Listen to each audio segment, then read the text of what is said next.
Okay, here are the pages I found interesting for the Syrian book.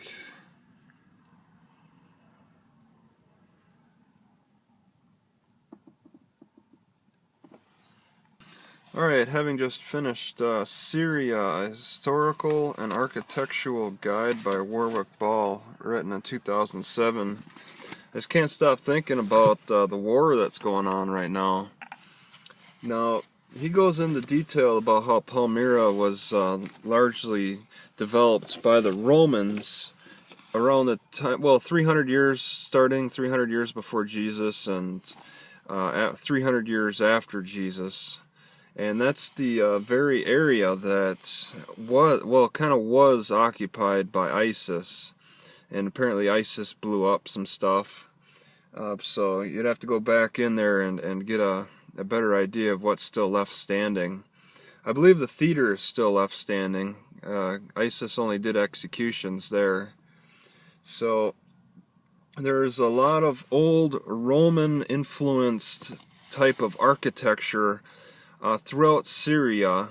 Syria is not everywhere in Syria, but in many parts, Syria started out as being a trade route as a bridge between the west and the east for goods and stuff. And a lot of the architecture is inspired by the Romans, and in Palmyra, and people became very affluent in Palmyra because a lot of the trading went through that city, and they sold a lot of stuff there too. It could have been kind of a meeting point for a lot of traders. Maybe a lot of traders would bring their wares there.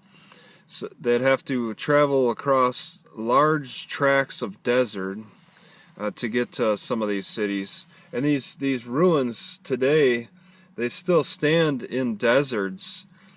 It wasn't entirely clear that these areas were very lush anyway. I suspect they were desert mostly, even back, a few hundred years ago. Civilization started about 4,000 years ago, roughly. Alright, that's when they started settling down and making all kinds of interesting architecture. There's all kinds of pictures in this book showing the ruins. I checked out some of the places like Damascus and Palmyra and other Aleppo and the Crac de Chevaliers, whatever. I checked those out on Google Maps, and they've done a good job making some 3D renditions of these places, like that theater in Palmyra. You can do like a 360 look at it, but it's a lot of these buildings. There's only a few that are in 360, so it looks really weird. Everything else is flat except for these 360 buildings on Google Maps. So it's not really. It doesn't give you a great scope of how the buildings relate to the rest of the landscape or anything. You just see the buildings by themselves. It's kind of a dry read. Okay, I found myself falling asleep quite a bit, just in the description, the well-detailed description of some of these places. But when he goes into history of how they were built and the type of people that were involved in the construction, that was interesting. Like the Crac de Chevalier, which is also called something else, was largely inspired by the Western, what do they call them, like King Arthur's and stuff. It was just doing a religious, like the French people going over and doing their religion, spreading Christianity through war and taking over castles and stuff. It's just some kind of a holy war in some way, you could call it. That inspired the structure of a lot of these castles, especially for defense. And then you have the assassins, which they come and go.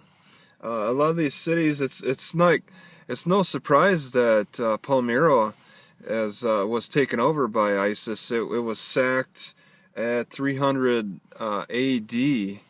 All right, and then it never recovered fully since. And then yeah, it was abandoned pretty much, and then yeah, we got ISIS that moved in recently. But a lot of these cities, they were constructed and then sacked, probably for debts or just weakness, and it was just a lot of back and forth. And then some were abandoned, so there's a lot of back and forth. They also, what I find interesting, they had sky graves, kind of what India has that too, tower tombs. Well, India would put them on the top, put the dead on the top of the tower, and let the buzzards and sun have their way with them. But there are different floors that they would put the dead in on these tower tombs in Syria. It'd be a neat topic to look up a little bit more on the internet, as tower tombs, because we bury dead in the United States, and we take up a lot of real estate for graveyards. Whereas Syria, they'll build up higher buildings and just kind of bury or put the dead in those. You know, people have different perceptions on death and dying. And yeah, Syria is largely Arabic, but I don't know if it's an Arabic thing to make tower tombs entirely. It could be a Syria thing, especially for the time frame. You know, we're talking about an older culture. They worship different gods throughout the period, throughout the life of Syria. So they weren't entirely Arabic. I forget exactly when they started the Arabic religion, but it's been going through changes, and it's been largely I'd say like a shopping mecca.